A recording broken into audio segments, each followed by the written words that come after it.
Córtex pré-frontal é uma região que você tem atrás do osso da sua testa. É uma região nobre, digamos assim, é uma região evolutivamente recente no seu cérebro. É uma região que, do ponto de vista evolutivo, ela foi uma das últimas a surgir.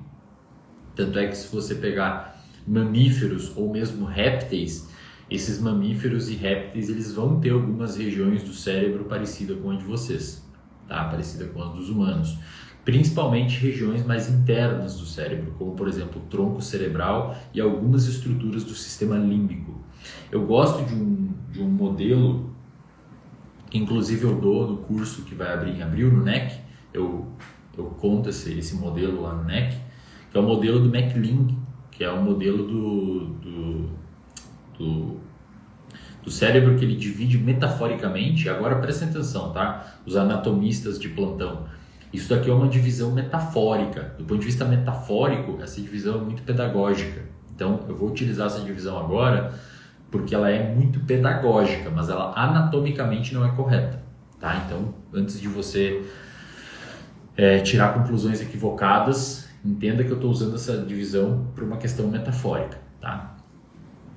O MacLean, ele divide o nosso cérebro em 3 grandes camadas, do ponto de vista metafórico, tá?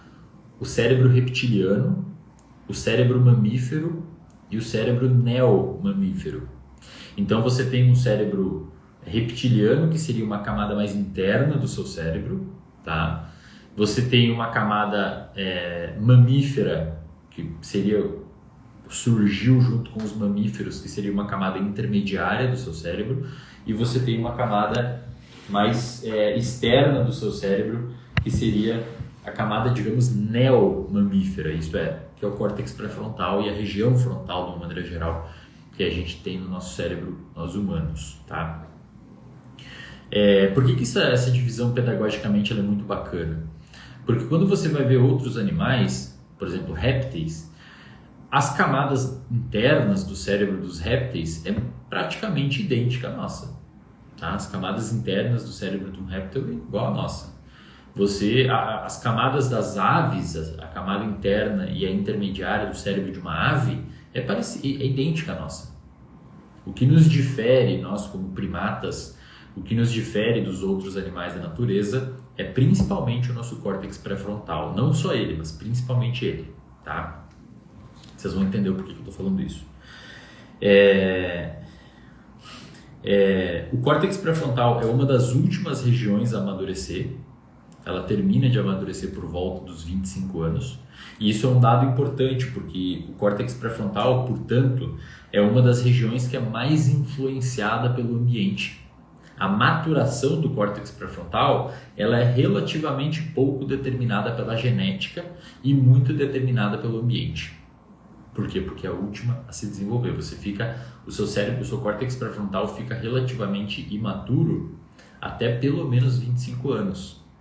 Então, ele é muito modulável até os 25 anos. Ao contrário de outras regiões mais profundas do seu cérebro, como, por exemplo, hipotálamo, centros de respiração, centros de controle cardíaco, centros que mandam comando para digestão. Você nasce com isso pronto. Você não precisa aprender a respirar. O seu corpo dá conta disso de forma automática, concorda?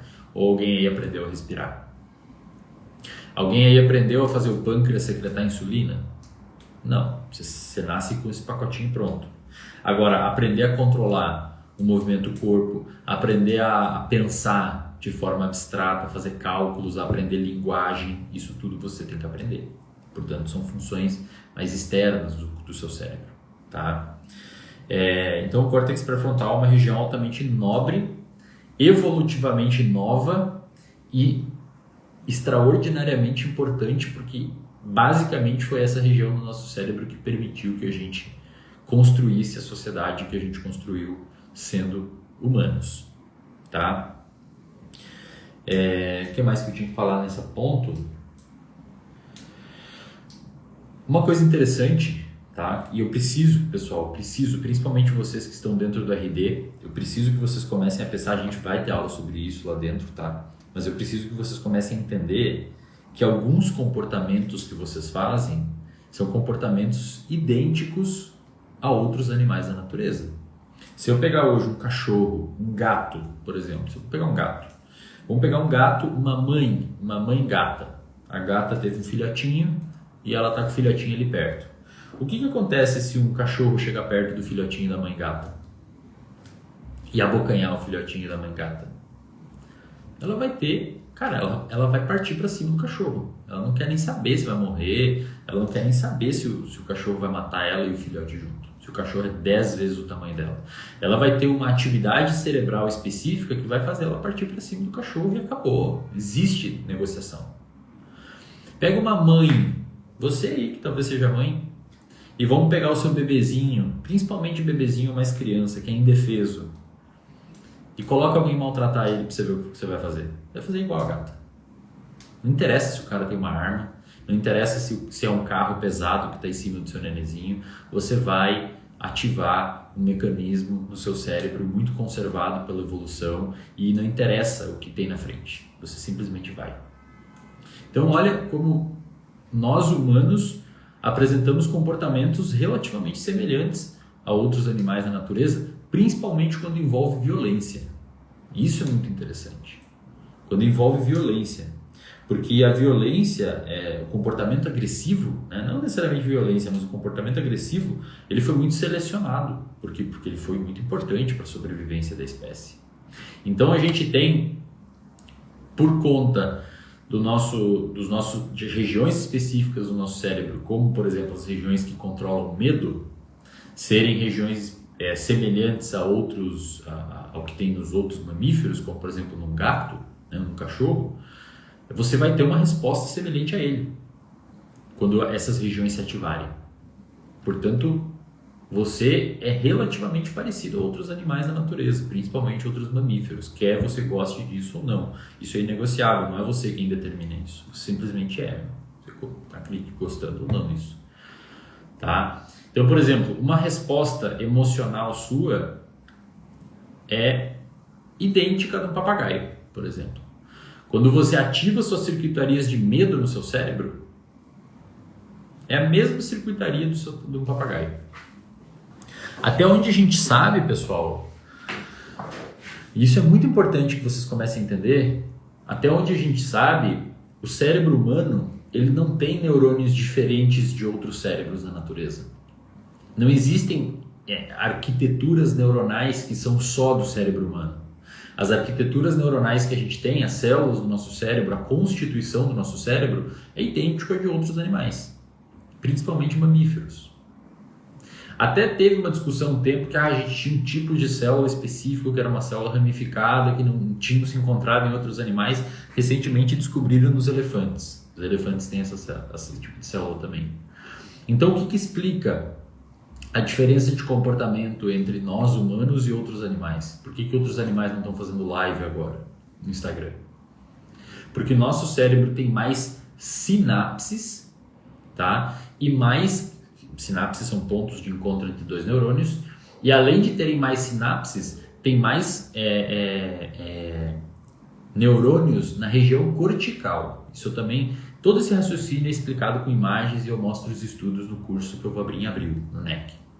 A região cortical, o que é um córtex? Imagina uma laranja. Corta a laranja no meio. Você vai ter a parte de dentro da laranja, que a gente chama de medula, é a coisa do meio, e você vai ter o córtex, que é a casca. A palavra córtex vem de casca. Então o seu cérebro tem uma casca, não é o crânio. Imagina tirar o cérebro da cabeça, ele vai ter uma camada por fora chamada de córtex. Você tem córtex, isso é uma coisa que às vezes as pessoas se confundem, você tem córtex no seu cérebro inteiro. Um desses córtex é o córtex pré-frontal, que fica na frente. Tá? Quando você vai ver o número de neurônios no cérebro de um ser humano, a gente hoje sabe que a gente tem mais ou menos 86 bilhões de neurônios. 86 bilhões de neurônios. Um elefante tem 500 bilhões. 500 bilhões de neurônios.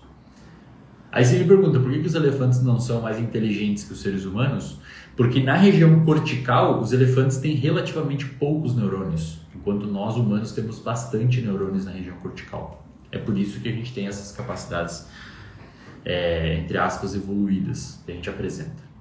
E quando a gente vê o córtex pré-frontal especificamente, a gente tem uma população gigantesca de neurônios ali, e são neurônios altamente plásticos. O que significa isso? Eles têm um metabolismo muito grande, portanto é uma região muito cara, energeticamente falando. Inclusive quando você tem falta de oxigênio no seu corpo, afogamento, alguma coisa, uma das primeiras regiões do seu cérebro que vai para o pau é o córtex pré-frontal, porque ele gasta muito oxigênio, gasta muita energia. E